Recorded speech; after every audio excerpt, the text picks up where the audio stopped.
Dapat lagi kita bertemu pada malam ini.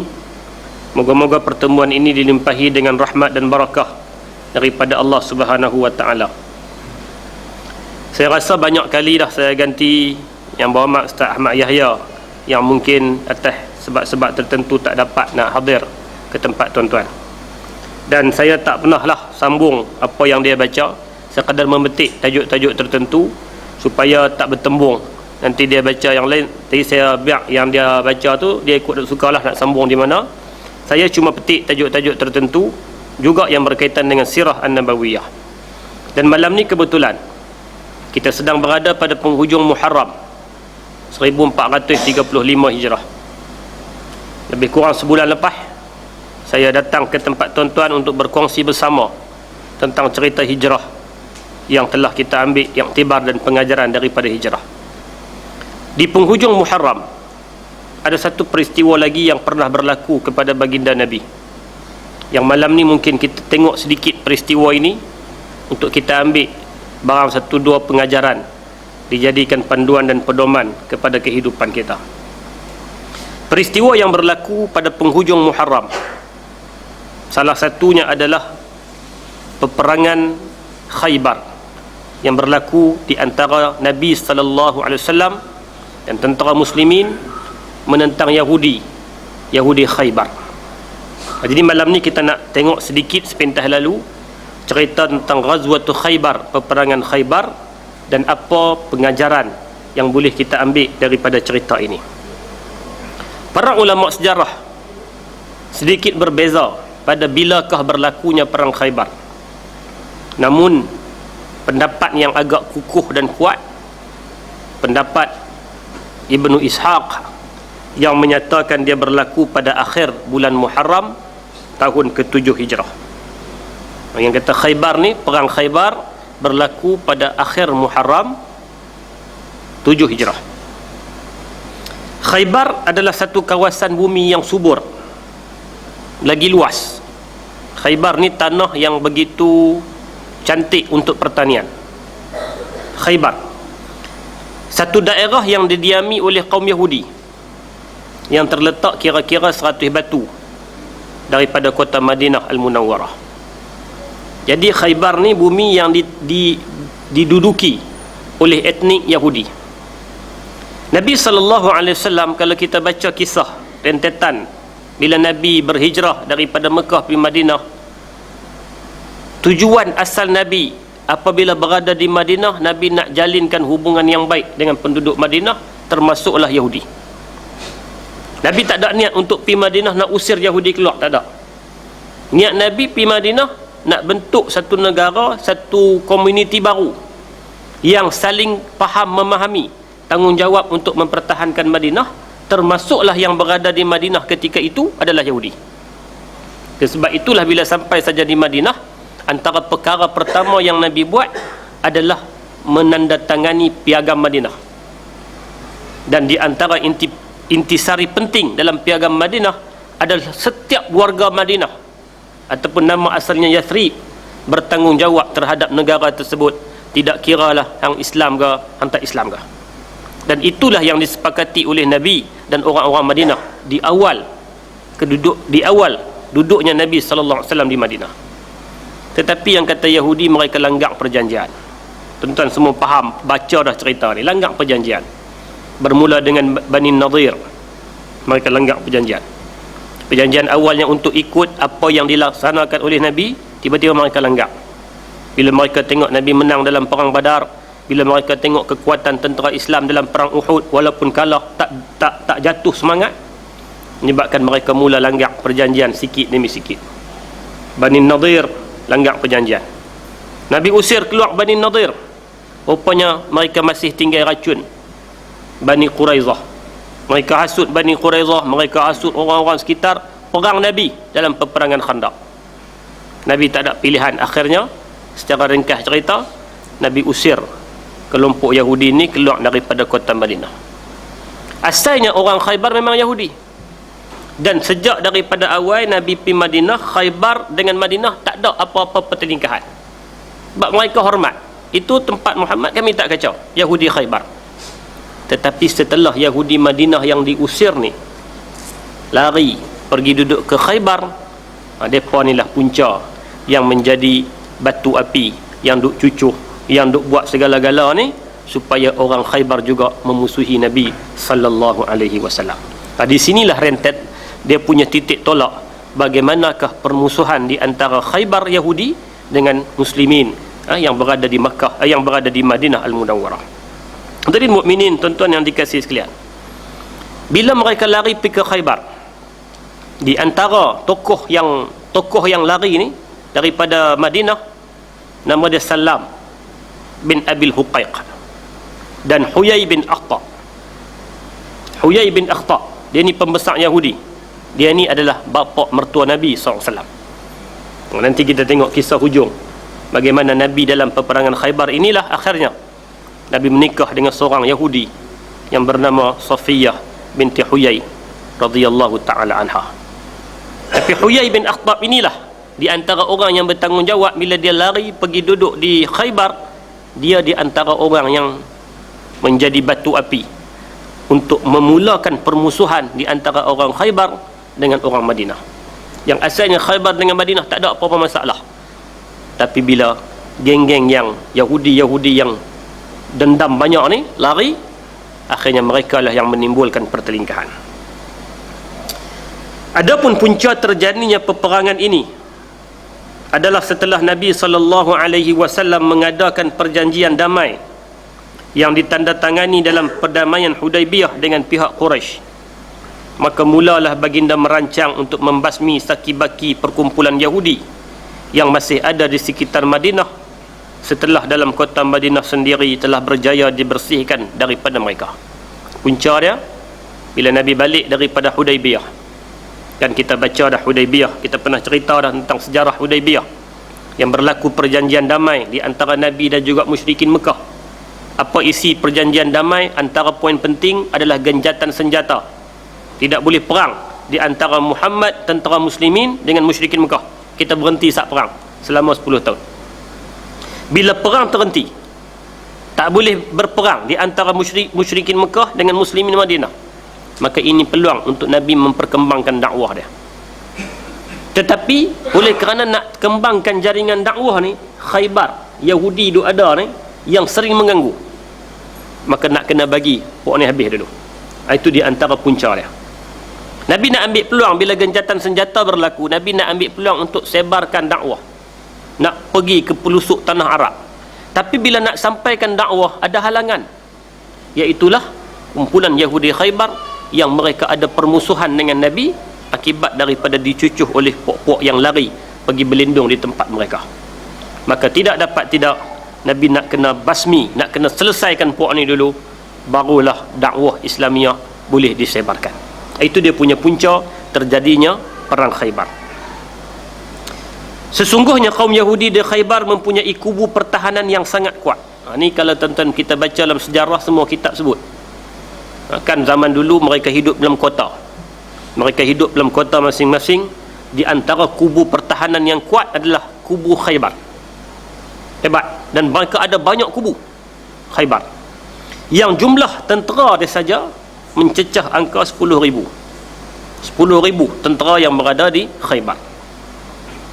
Tambahan pula mereka mempunyai persiapan persenjataan dan kelengkapan perang yang cukup besar, dan mereka telah dikenali sebagai orang yang bijak tipu daya, menghasut dan mengadu domba. Ini di antara tabiat yang ada dalam kelompok Yahudi. Mereka pandai untuk menghasut orang, kerana Bani Nadir ni macam kita baca tadi, kecekapan mereka, kelicikan mereka dalam menipu helah, akhirnya orang akan termakan dengan tipu helah mereka. Jadi tentera Khaybar sudahlah kelengkapannya hebat, jumlah tentera banyak. Ini cabaran besar untuk Nabi nak pergi ke Khaybar. Tapi dalam keadaan yang macam tu tidak. Kalau nak kembangkan dakwah, mereka perlu dibasmikan dulu. Kalau tidak, tak boleh. Kerana Khaybar dengan Madinah 100 batu. Nabi nak sampaikan dakwah lebih, sampai ke Bahrain, sampai ke Mesir, sampai ke mana, nak ambil peluang gencatan senjata ni dengan musyrikin Mekah. Tapi nak sampai tak boleh kerana puak ni duk halang. Maka tak dapat tidak, proses pertama geng ni kena selesai dulu. Tak kira lah hampa banyak ke, hampa sikit ke, tetap nak kena pi untuk menewaskan mereka. Maka Nabi pun terpaksa susun tentera dalam keadaan yang macam tu untuk secepat mungkin nak lawan, nak basmi mereka ni supaya misi dakwah Nabi dapat dilaksanakan. Bertolaklah Nabi sallallahu alaihi wasallam bersama dengan jumlah tentera. Kalau kita tengok dalam sebahagian kitab, sebahagian riwayat, dia kata jumlah hanyalah sekitar 1,600 orang. Hanya sekitar 1,600 nak berlawan dengan 10,000, dan 10,000 tu pula lawan tempat sendiri. Sukarlah 10,000 tu lawan di tempat sendiri. Jentera mereka kemah, pertahanan mereka hebat. Nabi hanya bawa 1,600. Daripada 1,600, tentera berkuda hanyalah berjumlah 200. 200 saja tentera berkuda. Daripada 1,600 yang kelengkapan lengkap. Tentera berkuda ni makna yang lengkap lah, hanya 200 orang. Tapi ini bukan alasan untuk tentera Islam berasa gundah gulana, berasa duka cita, berasa takut, tak. Kerana bila keluar dengan Nabi ni, niat dia satu saja, iaitulah untuk mengembangkan Islam dan mempertahankan Islam itu sendiri.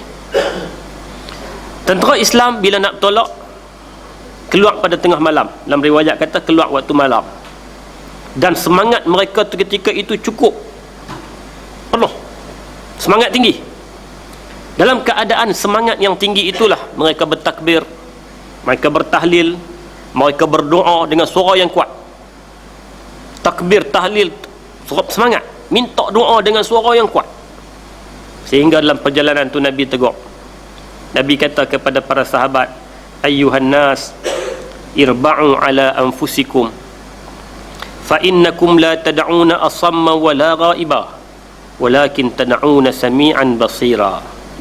Wahai manusia, relax, lebih kurang terjemah mudah, relax lah, tenanglah kita, kerana benda kamu bukan minta daripada si pekak, kamu bukan minta daripada Tuhan yang tak dengar. Yang hampa perlu jerit-jerit, reyuh-reyuh ni, kamu bukan minta daripada Tuhan yang tak dengar, bukan Tuhan yang tak ada, tapi kamu minta daripada Tuhan sami'an basira, dia maha mendengar lagi maha mendengar, lagi maha melihat. Maka tenang, relax lah, jangan duk gelojoh, jangan duk kelang kabut. Di sinilah sebahagian ulama dia ambil pengajaran istimbat. Apabila kita berdoa, maka doa itu dia tidak perlulah terlalu kuat dan tidaklah perlu terlalu pelan. Sederhanalah kita dalam apa-apa pun, kerana Tuhan yang kita minta itu adalah Tuhan yang maha mendengar dan dia maha melihat terhadap apa permintaan kita. Jadi Nabi tegur sebahagian perbuatan sahabat yang agak gulu, agak melampau. Sebab apa? Semangat lebih, maka minta sampai menjerit-jerit. Kan Nabi kata relax, kita minta daripada Tuhan yang maha mendengar, jangan gelojoh yang macam ni. Maka berjalan di tengah malam, menuju ke Khaybar. Dan dalam perjalanan Nabi telah menghantar, ini di antara taktik Nabi. Saya sebut dalam cerita hijrah dulu, bahawa Nabi seorang pemimpin yang berstrategi. Nabi bukan rodong yang nak perang jom, tak. Nabi ada plan dia, ada strategi. Bila Nabi bertolak, Nabi hantar orang lebih awal, seorang sahabat nama dia Abbad bin Bishr. Dihantar untuk apa? Pergi tengok dulu. Kita dah lah sikit ni, saya pergi terus, tak lagi jadi apa-apa masalah. Jadi pergi tengok, pergi cek dulu, pergi intai dulu, pergi dapatkan maklumat, kod-kod kelengkapan mereka macam mana. Maka Abbad bin Bishr, kalau kita baca dalam sejarah hidup dia, dia bukan sekali, banyak kali Nabi hantar dia, kerana mungkin kepintaran dia dalam bidang tu. Kerana Nabi ni dia guna sungguh. So sahabat hebat dalam bidang ni Nabi guna, sahabat hebat dalam bidang ni Nabi guna dia. Abbad bin Bishr dia mungkin hebat dalam bidang risikan, maka Nabi guna dia dalam banyak peperangan, termasuklah perang Khaybar. Nabi hantar dia pergi cari maklumat, dan dia pandai, dan dia dapat maklumat. Dia dapat maklumat jumlah tentera, di manakah kekuatan mereka, di manakah kelemahan mereka. Yang kata Yahudi Khaybar ni, mereka ada stok makanan yang cukup banyak, kalau mereka diserang bertahun-tahun pun tak ada masalah. Maklumat tu dia dapat hasil daripada risikan Abbad bin Bishr radhiyallahu ta'ala anhu. Menjelang tiba di Khaybar, bila bertolak tengah malam, ramailah yang ikut, 1,600 orang. Dan dalam kita baca catatan menunjukkan ketika perjalanan, selain daripada doa, selain daripada salawat, selain daripada takbir dan tahlil, kadang-kadang sahabat masukkan dalam perjalanan mereka ni syair-syair yang menaikkan semangat. Syair yang menaik semangat. Syair jihad lah. Macam kita ni, kita kata nasyid lah lebih kurang, nak bagi naik semangat. Antara seorang yang tukang syair ni, nama dia Amir bin Aqwa. Sahabat Nabi, nama dia Amir bin Aqwa. Dia baca satu syair, Allahumma laula anta mahtadaina wala tasaddaqna wala sallaina fa'fir fida'an laka mattaqaina wasabbit aqdama in laqina wa alqiyan sakinatan alaina inna idza sayha bina ataina wa bis siyahi awwalu alaina. Tu syair dah. Antara lain syair tu lebih kurang sebut, ya Allah, kalaulah tanpa Rasul kami tak akan dapat hidayah. Kalaulah tanpa insan ini, iaitulah baginda Nabi, kami tak dapat hidayah. Kami tak tahu apa itu semayang, kami tak tahu apa itu sedekah. Bila ada manusia ni, insan ni yang bernama Rasul Muhammad sallallahu alaihi wasallam, kami banyak bersyukur. Ya Allah, tetapkan pendirian kami, tetapkan tapak kaki kami, ya Allah. Kami nak pergi berjuang ni, kami nak pergi berjihad ni, ya Allah, bagi kekuatan kepada kami. Ampunkan kami dan berikan satu perkara yang paling penting dalam hidup kami bila nak berdepan dengan musuh, iaitulah sakinah. Wa alqiyan sakinatan alaina, ya Allah, campakkan dalam hati kami ni sakinah. Apa dia sakinah? Ketenangan. Sebab kami nak pergi ni, nak lawan musuh, nak perang, tak takut jadi gundah gulana. Masukkan dalam hati kami ni yang namanya sakinah. Ini di antara syair yang dibaca oleh para sahabat ketika dalam perjalanan sebagai nak menaikkan semangat. Sebab tu kita pun dalam tu lah, manusia ni dia perlu kadang-kadang semangat dia main dengan cara dengar lagu, dia perlu benda-benda tu. Jadi sahabat Nabi pun aplikasikan dalam nak pergi jihad ni, dia ada benda yang perlu naikkan semangat. Bukan hanya sekadar takbir je. Kadang-kadang dia kena dengan selingan syair, dia kena dengan bentuk nasihat, bentuk taujihat, kadang-kadang sembang dan sebagainya. Semua itu sebagai motivasi untuk mereka pergi berjihad di jalan Allah Subhanahu wa taala. Bila sampai dekat dengan Khaybar, Nabi berhenti satu tempat dan Nabi berdoa. Nabi berdoa bila nak masuk saja Khaybar ni, Nabi minta sahabat semua berhenti. Nabi berdoa. Doa itu berbunyi, Allahumma rabbas samawati wa ma azlalna, rabbal ardina wa ma aqlalna, wa rabbas syayatin wa ma adlalna, wa rabbar riyah wa ma dharayna, fa inna nas'aluka khaira hadhihi al-qaryah wa khaira ahluha wa khaira ma fiha wa na'udzu bika min syarriha wa syarri ahliha wa syarri ma fiha, iqdamu bismillah. Doa tadi diriwayatkan oleh Ibnu Hibban, Al-Hakim, An-Nasa'i, Al-Baihaqi dan banyak lagi ulama hadis. Apa maksud dia? Ya Allah, Tuhan langit dan segala apa yang ada di bawahnya. Ya Allahumma rabbas samawati wa ma azlalna. Ya Allah, Tuhan langit dan apa yang ada di bawah langit. Wa rabbal ardina wa ma aqlalna, dan Tuhan bumi serta segala apa yang ada di atasnya. Wa rabbas syayatin wa ma adlalna, dan Tuhan syaitan-syaitan serta segala yang menyesatkan. Wa rabbar riyah wa ma zaraina, dan Tuhan angin serta segala sesuatu yang ditiupkannya. Makna apa? Puji Allah Ta'ala yang memiliki semua, baik langit, baik bumi, baik makhluk yang tak nampak, baik makhluk yang nampak, baik angin, semua tu Allah Ta'ala punya. Puji Allah Ta'ala. Lepas tu minta, fa inna nas'aluka khaira hazihil qaryah. Ini di antara adab doa Nabi. Dalam doa Nabi mulakan dengan puji Allah.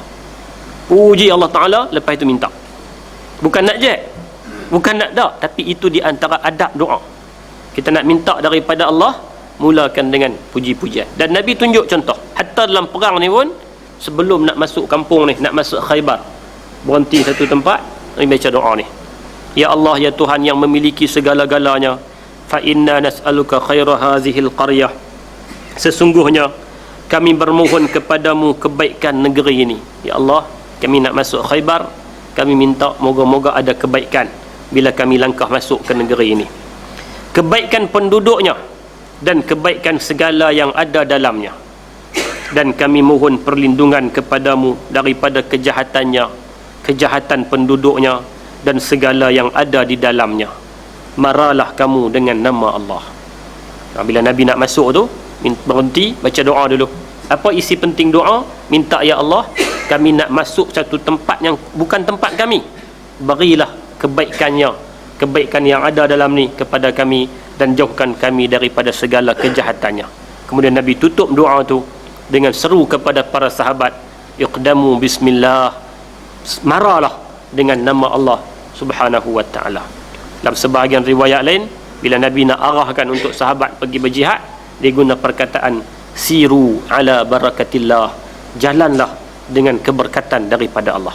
Jadi menjadi kebiasaan Nabi, bila nak bertolak, bila nak berperang, bila apa, Nabi mula dengan doa yang minta moga-moga Allah Ta'ala beri kekuatan dan juga kebaikan dalam setiap langkah yang dilalui oleh tentera-tentera muslimin. Apabila sampai di sana, baginda memilih satu tempat yang dekat dengan salah satu benteng Khaybar yang dipanggil sebagai benteng An-Natat. Kan benteng depa kubu ni banyak. Kubu banyak. Dan Nabi sampai, Nabi tengok keadaan sekeliling, Nabi pilih tempat tu. Satu tempat yang namanya Husnul Natat, benteng An-Natat. Nabi pilih situ sebagai tempat untuk berhimpun. Nak perang esok, tak laku perang lagi, pilih dulu tempat ni sebagai kita punya markas untuk kita tolak semua arahan keluar daripada sini. Tiba-tiba salah seorang sahabat Nabi yang bernama Al-Hubbab bin Munzir, kalau kita baca dalam sejarah peperangan Nabi SAW, kita akan dapati nama Hubbab ni muncul banyak kali, khususnya ketika nak atur strategi. Kerana Hubbab memang pakar dalam bidang strategi perang. Nama dia Hubbab ibn Munzir radhiyallahu ta'ala anhu. Kalau kita baca dalam perang Badar, nama ni lah muncul, orang yang sama. Bila dalam perang Badar, Nabi pergi sampai di Badar, Nabi pilih satu tempat, Nabi kata kita berhenti di sini. Hubbab bin Munzir tanya, ya Rasulullah, ahaza wahyun minallah amil harbu wal makidah? Wahai Tuan, wahai Rasulullah, adakah tempat ini wahyu daripada Allah, ketetapan Allah Ta'ala, ataupun sekadar strategi daripada Tuan? Kalaulah ketetapan Allah, okey, aku tak boleh nak kata apa, aku tak komplain lah. Tapi kalau ini sebagai strategi, aku punya pandangan ia kurang sesuai. Kita pindah satu tempat lain yang merupakan sumber air dan sebagainya. Akhirnya Nabi terima pandangan Hubbab bin Munzir, kerana dia memang pakar dalam bidang strategi perang. Hubbab bin Munzir dalam peperangan Khaybar pun dia juga, bila Nabi pilih di Husnul Natat, dia kata apa? Ya Rasulullah, pada pandangan saya tempat ni tak apa sesuai. Dia cadang, pergilah satu tempat lain, kerana tempat An-Natat ni, dia tahu yang kata benteng Natat ni benteng paling kuat, benteng paling kuat. Jadi kalau kita duduk di sini, kita akan terdedah dengan bahaya apabila mereka akan gunakan kekuatan benteng tadi untuk panah kita, kerana benteng tempat tinggi. Jadi bila kita duduk di sini, kita terdedah dengan bahaya. Lebih-lebih lagi, Yahudi Khaybar punya jaguh-jaguh pemanah yang cukup hebat. Jadi kalau kita duduk di sini, kita mendedahkan diri kita kepada bahaya, sedangkan kita tak mula perang lagi. Jadi kita pilih tempat lain, kita atur satu persatu strategi. Jadi ini di antara cadangan daripada Hubbab bin Munzir, dan Nabi terima. Nabi berlapang dada. Nabi, kita sebut banyak kali, dia seorang pemimpin yang bukan diktator. Bukan hanya dia boleh bagi pandangan, orang lain pun boleh bagi pandangan, dan kalau pandangan itu lebih elok, Nabi terima. Pandangan Hubbab kata apa? Kalau kita duduk di sini, mungkin kita boleh menang, tapi bahaya tu banyak. Jadi biar susah sikit, tapi akhirnya kita akan dapat juga benda ni, dan kita boleh lari daripada bahaya yang sedang menanti. Maka Nabi terima pandangan yang dikemukakan oleh Al-Hubbab ibn Munzir radhiyallahu ta'ala anhu. Setelah mendengar keterangan itu, yakni pandangan yang dikemukakan oleh Hubbab tadi, baginda sallallahu alaihi wasallam pun berpindah ke satu tempat lain yang lebih aman. Kemudian berlakulah pertempuran dengan keadaan di mana satu demi satu benteng kekuatan musuh dapat dikuasai oleh tentera Islam. Kita baca benteng mereka ni banyak nama. Nabi bermula dengan sahabat ni satu. Nak sampai ke yang terakhir tadi ni makan masa juga. Iaitulah An-Natat yang merupakan benteng yang paling kuat. Kecuali dua benteng terakhir sahaja. Di sinilah tentera-tentera musuh bertahan dengan gigih sekali, sehingga banyak yang menjadi korban, baik di pihak Islam apalagi di pihak musuh. Sementara nak sampai yang terakhir tu, berlaku perang, berlaku cabaran yang lebih getir, apatah lagi mereka berada di pihak yang atas. Mereka boleh serang menggunakan panah dan sebagainya, menyebabkan banyak berlaku pertumpahan darah di kalangan muslimin dan juga di kalangan Yahudi. Akhirnya bila dah berserabut, bila dah kelang kabut macam tu, Yahudi melihat banyak mereka terkorban dalam perang ni, mereka mencadangkan pada Nabi untuk buat genjatan senjata. Nak pergi tak boleh dah. Mereka tengok mereka banyak terkorban, tak lagi kalau duk perang juga habis kami, lebih baik kami mengundur dan kami mengaku kalah daripada terus berada dalam keadaan yang akan menyebabkan mereka kehilangan nyawa yang banyak. Dan akhirnya Nabi pun terima untuk buat perjanjian damai dengan beberapa syarat. Antaranya 3 syarat yang paling penting: darah mereka dijaga, keturunan mereka diamankan. Ini yang dibuat. Makna yang awal ni, bila kita berhenti di sini, makna perang tak boleh berlaku dah lepas ni. Kami akan jadi aman. Nabi kata tak apa, setuju. Mereka hendaklah bersedia untuk keluar meninggalkan Khaybar bersama dengan kaum keluarga. Kalau nak aman darah, nak aman, hampa keluar daripada bumi Khaybar, pergi duduk di mana-mana. Sebab itu tuan-tuan, Yahudi hari ini, bila mana mereka menakluk Palestin, sasaran mereka adalah kembali ke Khaybar. Kerana pada mereka, itulah asal usul mereka. Sebab itu bila laungan yang diungkapkan oleh tentera-tentera muslimin di sepanjang zaman, sampai hari ini orang diungkap Khaybar ya Yahud, Jaishu Muhammad sawfa ya'ud. Mereka gerun dengan perkataan tu kerana terkenang satu peristiwa dulu, tok nenek moyang mereka pernah diusir keluar oleh Nabi sallallahu alaihi wasallam. Di sasaran mereka ke situ. Baik itu nama seorang tokoh Yahudi, saya tak ingat nama dia, ketika mereka mula menjejak kaki di bumi Palestin, apa ungkapan dia? Dia kata kita telah mendapat satu tempat, tetapi ingat sasaran kita adalah Khaybar, bumi asal kita.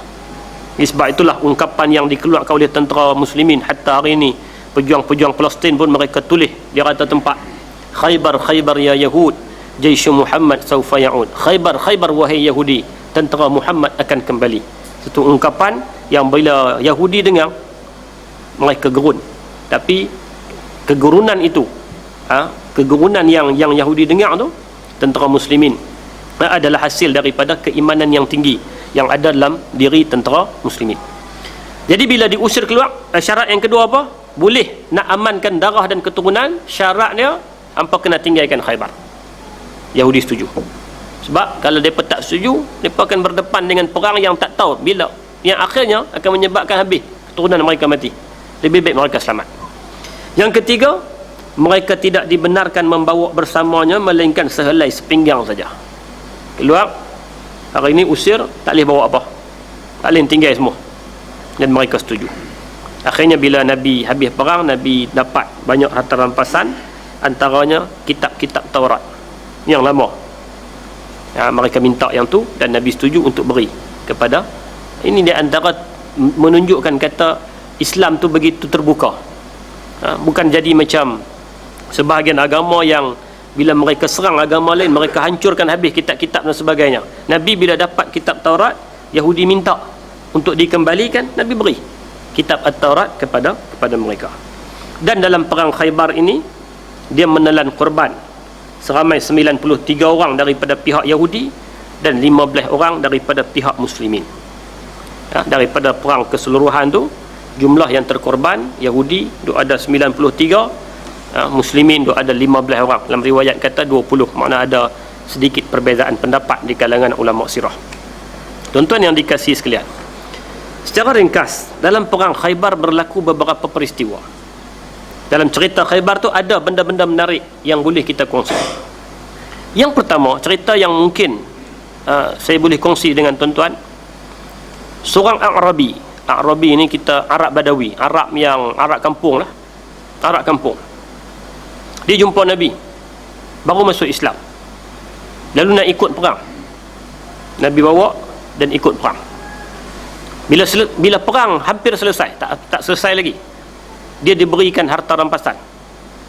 Bila dapat harta rampasan, Nabi beri sebab mungkin sebagai satu cara nak pujuk dia baru masuk Islam. Pujuklah, bagilah bahagian harta rampasan kat dia, kok dia seronok. Bila dia dapat, dia tanya pada sahabat, ni apa Sahabat kata, inilah bahagian kamu, hasil daripada perang, kamu berjuang, kamu bersungguh-sungguh tadi, kamu dapat bahagian ni. Dia pergi jumpa Nabi, dia kata, ya Rasulullah, ni apa ni? Rasulullah kata, inilah bahagian kamu. Dia kata, aku tak mau yang ni, aku nak yang tu. Dia tunjuk satu tempat lagi, iaitulah apa? Aku nak syahid. Aku bukan nak harta-harta ni, aku masuk Islam ni, aku nak syahid. Akhirnya Nabi pun bagi isyarat dekat dia, dan alhamdulillah dia menemui syahid dalam peperangan tersebut. Akhirnya Nabi kata kepada dia, sadaqallah fasadaqahu, dia telah membenarkan Allah dan Allah telah membenarkan dia. Baru masuk Islam.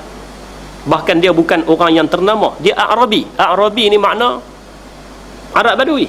Kalau kita buka dalam kitab-kitab hadis, cerita tentang Arab Badawi ni, banyak yang mai tanya soalan yang pelik-pelik. Yahudi Arabi ni kadang-kadang masuk dalam masjid kencing. Arabi perangai jenis tu. Jenis dia ni salah seorang Arabi yang tak terkenal pun, baru masuk Islam, akhirnya dapat impian dia, itulah untuk syahid.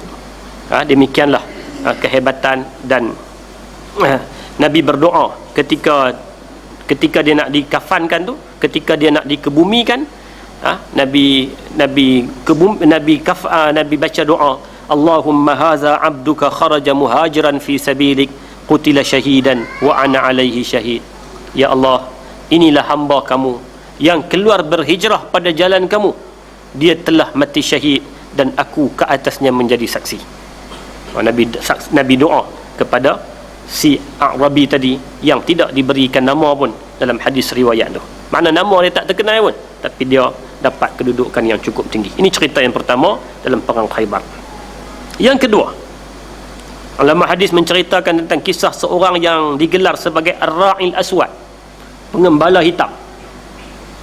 Dia ni adalah hamba Habsyi kepada orang Yahudi. Hamba, tugas dia jaga kambing tuan dia.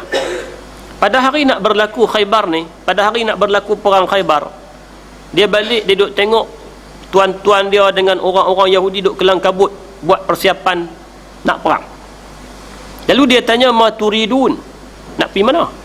Duk kelang kabut angkat senjata, nak pergi mana? Qalu nuqatilu hadha allazi yaz'umu annahu nabi. Jawab Yahudi, kami duk tengah siap nak lawan perang dengan seorang yang mendakwa kata dia nabi.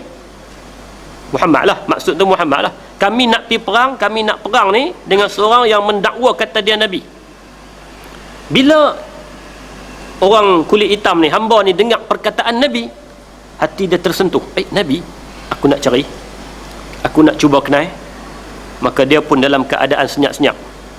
Tuan dia tak tahu, apa pun tak tahu, dia pergi cari jumpa tentera muslimin yang sedang berkumpul nak lawan dengan tentera Yahudi di Khaybar. Dia jumpa dengan Nabi SAW. Dia tanya kepada Nabi, madza taqul wa ma tad'u ilaih? Tuan main mana? Main nak ajak apa? Main ni bawa apa? Apa yang tuan bawa? Maka Nabi pun jawab, ad'u ilal Islam, aku ajak Islam, aku ajak kepada Islam. Wa an tashhadu an la ilaha illallah wa anni rasulullah wa an la na'budu illallah. Ajakkan aku mudah untuk sembah Allah, untuk mengaku kata aku ni rasul, dan jangan sembah selain daripada Allah. Maka hamba dia orang biasa ya, hamba. Dia kata apa? Famali an syahidtu wa amantu billahi azza wa jalla. Kalau macam tu, aku masuk Islam. Mudah. Ini yang kata hidayah. Nilai hidayah ni dia kadang-kadang mai dalam keadaan yang cukup mudah. Yang penting hidayah perlu dicari. Dan hamba ni, dia melangkah sikitnya pergi cari hidayah, akhirnya dapat. Bila dia masuk Islam, perang berlaku. Bila perang berlaku, dia turut serta dalam peperangan tu. Kalau sebelum ni dia bersama dengan Yahudi, tapi ketika perang tu dia telah menjadi Muslim dan bersama dengan tentera Nabi sallallahu alaihi wasallam. Akhirnya dia bertemu juga dengan syahid. Dia dibunuh. Dalam perang tu dia dibunuh dan dia syahid. Bila dibawa di hadapan Nabi sallallahu alaihi wasallam, Nabi tengok, Nabi kata laqad akramallahu hadzal abad. Allah Taala telah memuliakan hamba ini. Wasaqahu ila Khaybar. Allah Taala yang membawanya ke Khaybar. Walaqad raaitu ala ra'sihi isnatayn minal hurin 'ain. Aku tengok, Nabi kata aku tengok dan aku nampak dia sedang didampingi oleh dua permaisuri, dua bidadari. Walam yusalli lillahi sajdatan qat. Yang istimewanya dia ni, yang istimewanya kulit hitam ni, sekali pun dia tak pernah sujud kepada Allah. Tapi hari ni dia dapat kedudukan yang cukup tinggi, iaitulah syahid di jalan Allah Subhanahu wa taala. Sekali pun tak pernah sujud. Sebab apa? Masuk Islam perang terus. Tak ada nak semayang pun lagi 2 rakaat ni, tiba-tiba dapat syurga. Ni di antara istimewa yang berlaku dalam cerita Khaybar. Pun hamba hitam ni sama dengan Arabi tadi, tak dikenali. Arabi tadi kita pun tak tahu nama. Mungkin dalam kitab hadis, syarah hadis yang panjang ada nama, saya tak sempat rujuk. Tapi secara umum orang tak tahu nama dia. Dan hamba yang kulit hitam ni pun orang pun tak kenal siapa dia. Tapi kedudukan mereka cukup hebat di sisi Allah Subhanahu wa taala. Yang ketiga, berlaku juga dalam peristiwa Khaybar, seorang tentera dia berperang bersama dengan orang Islam. Maka nampak macam dia orang Islam. Perang sungguh. Perang sungguh. Bahkan dia ni cukup benci, cukup anti kepada kekafiran. Perang sungguh. Sehingga sampai satu ketika Nabi nampak dia. Nabi kata bila dia bersungguh-sungguh dalam perang ni, Nabi kata kepada para sahabat yang ada sekeliling Nabi, ama innahu min ahlin nar. Apa nak tahu tak? Dia yang bersungguh-sungguh berperang tu, dia tu adalah ahli neraka. Yang bersungguh-sungguh perang tu, Nabi kata hampa nak tahu, dia adalah ahli neraka. Sahabat macam terkejut. Takkan macam ni punya orang yang bersungguh-sungguh ni perang ni takkan nak masuk neraka. Akhirnya seorang di kalangan sahabat yang dengar bila Nabi kata macam tu, dia cuba ikut. Dia cuba ikut hamba Allah yang berperang bersungguh-sungguh ni, nak tengok macam mana yang dikatakan ahli neraka ni. Akhirnya dia dapati bila kawan tadi bersungguh-sungguh dalam perang, dia luka parah. Luka yang amat dahsyat. Bila dia luka tu makin teruk. Akhirnya orang tengok dia tak tahan dengan luka yang dihadapi. Akhirnya dia ambil pedang dia tikam diri dia, maka mati. Maka dia mati. Maka Nabi pun kata, itulah yang dikatakan sebagai penghuni neraka. Dia buat satu amalan nampak macam amal ahli syurga dah, bersungguh-sungguh perang, tapi dia tak tahan sikit, hujung akhir hayat dia bunuh diri, maka dia masuk neraka. Ini juga berlaku dalam cerita Khaybar yang tidak juga disebut siapakah nama dia. Tapi riwayat-riwayat tadi semuanya riwayat hadis-hadis sahih daripada Bukhari, daripada Baihaqi dan sebagainya. Dan tuan yang dikasihi sekalian, 3 kisah ni, 2 penghuni syurga dan 1 penghuni neraka. Kita dapati di sanalah pentingnya apa yang dinamakan sebagai rahmat Allah Subhanahu wa taala. 2 orang yang awal tadi tak sempat pun untuk jadi hamba Allah yang betul-betul yang rajin beribadah pada Allah. Tak sempat pun. Tapi dengan keteguhan iman yang ada, dengan iman yang jelas dan kukuh, masuk syurga. Yang akhir ni, yang hamba Allah yang ketiga, bersungguh-sungguh dalam berjuang, bersungguh, ibadah banyak, bersungguh, tapi tak tahan dengan sikit ujian, akhirnya mati dan masuk neraka. Jadi moga-moga kita tergolong dalam kelompok yang 2 tadi, ataupun kita tergolong dalam kelompok yang lebih baik, iaitulah daripada awal kita menjadi hamba Allah dan terus istiqamah sebagai hamba Allah, sehinggalah kita balik menghadap Allah Subhanahu wa taala. Kita syukur dengan segala nikmat, kita sabar di atas segala ujian. Itulah di antara ciri hamba yang terbaik di sisi Allah Subhanahu wa taala. Kemudian dalam perang Khaybar, antara peristiwa penting yang berlaku adalah perkahwinan Nabi sallallahu alaihi wasallam dengan Safiyah, macam saya sebut awal tadi. Bila selesai perang, banyak harta rampasan perang. Khaybar di antara perang yang paling banyak harta yang orang Islam dapat. Antara perang yang paling banyak orang Islam dapat harta adalah perang Khaybar. Termasuklah makanan, kerana stok makanan mereka banyak. Stok makanan Yahudi Khaybar ni banyak. Jadi bila Nabi usir mereka keluar, makanan mereka tinggal, dia rampai. Tanah dan sebagainya. termasuklah hamba-hamba yang ditawan dalam perang Khaybar.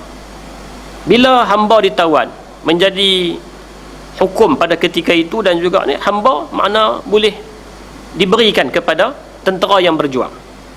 Maka ketika Nabi sedang membahagi-bahagikan hamba dan juga harta ni, Safiyah binti Huyai ni dapat kepada seorang sahabat nama Dihyatul Kalbi. Dihyah Al-Kalbi. Dihyah, kalau kita baca sejarah hidup dia, dia sahabat yang paling handsome. Di kalangan sahabat-sahabat Nabi yang ramai, sahabat yang paling handsome adalah Dihyah Al-Kalbi. Jadi nama, kalau nak dapat anak yang handsome, buh nama Dihyah. Dihyah insya-Allah handsome. Bahkan Jibril, malaikat Jibril banyak kali ketika dia bertemu dengan Nabi, rupa yang dia pilih adalah Dihyah. Sehingga kadang-kadang sahabat tak cam. Nabi tahu ini Jibril, tapi sahabat kata Dihyah. Jadi Dihyatul Kalbi dapat Safiyah binti Huyai. Bila Safiyah dapat kepada Dihyah, ada orang jumpa Nabi, ya Rasulullah, Safiyah ni anak kepada Huyai. Huyai ni pembesar Yahudi, dia di antara orang besar Yahudi. Jadi kalau bolehlah Safiyah itu tak payah bagi kepada orang lain lah, dia ambil lah kepada tuan, sebab dia orang besar ni, sebagai penghargaan kepada dia. Sudahlah ayah dia mati, banyak orang mati di kalangan ni, dia pula anak kepada orang besar, jadi bagi penghargaan sikit, tuan lah ambil, jangan duk beri kepada orang lain. Akhirnya Nabi ambil bahagian tu dan Nabi merdekakan Safiyah, tak jadi hamba. Nabi merdekakan Safiyah dan Nabi kahwin dengan Safiyah. Mas kahwinnya adalah kemerdekaan tadi. Mas kahwin Nabi dengan Safiyah ni apa? Pembebasan sebagai hamba tu dijadikan sebagai mas kahwin. Kahwin dengan Safiyah, dan kahwin lepas daripada Khaybar tu. Sebelum balik daripada Khaybar kahwin. Dan sampai di tengah jalan Nabi buat kenduri. Dalam riwayat kata tak ada kambing, tak ada apa. Kenduri Nabi waktu tu adalah tamar saja. Bahasa mudah kita kata tak ada besar-besar, Nabi buat kenduri bihun goreng, lebih kurang tu lah. Bila dalam perjalanan balik singgah R&R, tahniah kenduri, Nabi pun buat kenduri kahwin Nabi dengan Safiyah. Dan kalau kita baca dalam perbahasan fiqh pun dia cerita, hampir semua kenduri yang Nabi buat adalah selepas Nabi bersama dengan isteri-isteri yang dikahwini, termasuklah Safiyah. Dan Nabi balik, Nabi sempat bersama dulu, makna lepas bersama barulah Nabi buat kenduri. Dan itulah yang menjadi tradisi Nabi dan sunnah Nabi sallallahu alaihi wasallam, adalah kenduri yang kalau boleh buat adalah selepas pengantin tadi mereka dah diisytiharkan sebagai pengantin, ataupun dalam bahasa dia telah pun bersama. Jadi mukminin tuan-tuan yang dikasihi sekalian, Safiyah binti Huyai di antara isteri-isteri Nabi yang bila dia masuk Islam ni, dia berubah terus. Dia berubah, dia jadi orang yang cukup-cukup baik, dan dia sangat-sangat sayang kepada Nabi, melebihi sayang dia kepada dia. Sehingga ketika Nabi sedang sakit menghadapi saat sakratul maut, ketika itulah Safiyah sebut, kalaulah sakit itu pindah kepada aku, itu lebih baik daripada aku melihat Nabi sedang menanggung kesakitan. Menunjukkan, kata dia, buktikan dia sayang dia kepada Nabi melebihi sayang dia kepada diri dia sendiri. Safiyah binti Huyai, perempuan daripada keturunan Yahudi, tetapi dia hebat menjadi sebagai ummahatul mukminin, salah seorang daripada isteri Nabi sallallahu alaihi wasallam. Jadi ini di antara cerita yang berlaku dalam peperangan Khaybar. Dan kalau tuan-tuan baca lagi panjang, dalam Khaybar ini dia ada banyak hukum, banyak hukum-hukum yang bersangkutan dengan fiqh. Antara dia adalah ketika perang Khaybar lah Nabi mengulang penegasan tentang pengharaman pernikahan mut'ah. Nikah mut'ah ni yang dulu satu ketika dia pernah dibenarkan dalam keadaan tertentu untuk tentera yang pergi berperang dan sebagainya. Dalam perang Khaybar Nabi mengulang penegasan bahawa dia adalah perkara yang haram sampailah hari kiamat. Jadi kalau kita baca dalam hadis mut'ah ni, dia banyak ada yang kebenaran, ada yang pengharaman, tapi sepakat ulama kata ketika, ataupun pendapat yang kuat kata, ketika perang Khaybar inilah Nabi telah mengisytiharkan secara jelas penegasan tentang pengharaman nikah mut'ah sampailah kepada hari kiamat. Dan juga dalam perang Khaybar juga Nabi mengulang penegasan tentang pengharaman riba yang bila Nabi sampai di Khaybar, Nabi tengok orang Khaybar banyak mengamalkan sistem riba. Maka Nabi ulang penegasan, Islam datang untuk membasmi semua benda ni. Haramnya riba, haramnya nikah mut'ah, dan haramnya satu lagi yang diharamkan dalam perang Khaybar juga adalah daging kaldai kampung, ataupun dia panggil himar ahliyah. Kaldai kampung, daging dia haram. Dan dalam hadis tu Nabi mengharamkan daging kaldai kampung dan Nabi membenarkan daging kuda. Jadi ini di antara 2-3 perkara yang kalau kita baca dari sudut fiqh, dia berlaku ketika peperangan Khaybar. Hadirin mukminin, tuan-tuan yang dikasihi sekalian, kesimpulan yang boleh kita buat, pertembungan ataupun peperangan Khaybar adalah peperangan di antara muslimin dengan Yahudi, di mana sifat Yahudi antara lain adalah mereka tidak pernah berpegang kepada janji. Mereka satu jenis yang jarang mereka berpegang dengan janji. Bacalah dalam ayat Al-Quran cerita tentang Yahudi zaman Nabi Musa, zaman Nabi Harun, zaman Nabi Syuaib. Bacalah kisah-kisah mereka sebelum tu, kita akan dapati itulah tabiat semula jadi Yahudi, bahawa mereka tidak pernah berpegang dengan janji. Dan tabiat itu berterusan. Sebab itu ketika Ali memimpin, Sayyidina Ali ni dalam perang Khaybar, dialah di antara orang yang dia di antara jeneral yang Nabi pilih untuk pegang bendera. Nabi sebut ketika nak pilih tentera ni, nak pilih orang yang pegang bendera, Nabi macam tercari-cari. Nabi tak nampak Sayyidina Ali.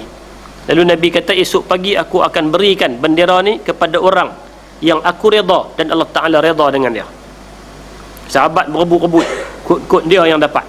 Akhirnya esok pagi Nabi cari Ali. Orang kata Ali sakit mata. Nabi panggil Ali, Nabi ludah masuk dalam mata dia. Akhirnya lega dan Nabi berikan bendera tu kepada Ali. Dalam pesanan Nabi kepada Sayyidina Ali, Nabi kata, kita nak masuk perang dengan Khaybar ni, mereka Yahudi, sampaikan kepada mereka Islam. Kalau dapat seorang di kalangan mereka untuk masuk Islam, itu lebih baik daripada unta merah. Unta merah tu makna apa? Ganjaran dunia lah. Unta merah ni paling hebat.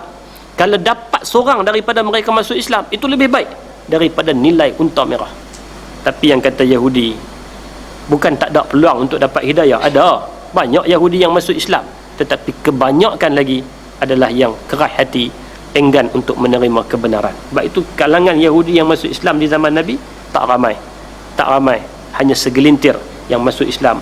Tapi mereka masuk Islam dan mereka jadi orang baik yang memperjuangkan Islam bersama dengan Nabi sallallahu alaihi wasallam.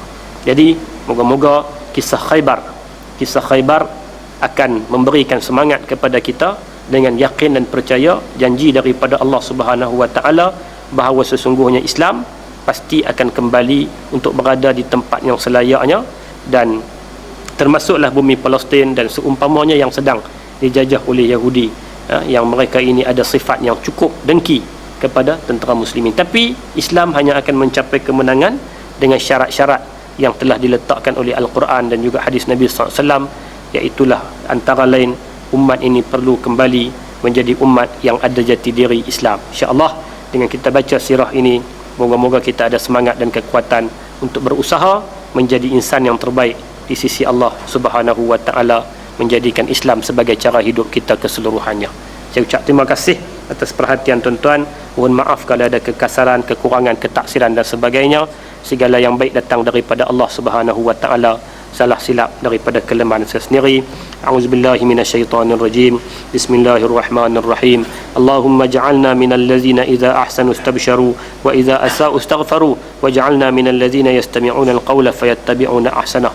Rabbana atina fid dunya hasanah wa fil akhirati hasanah wa qina azabannar. Wa sallallahu ala Muhammad wa ala alihi wa sahbihi wa sallam. Walhamdulillahi rabbil alamin. Assalamualaikum warahmatullahi wabarakatuh.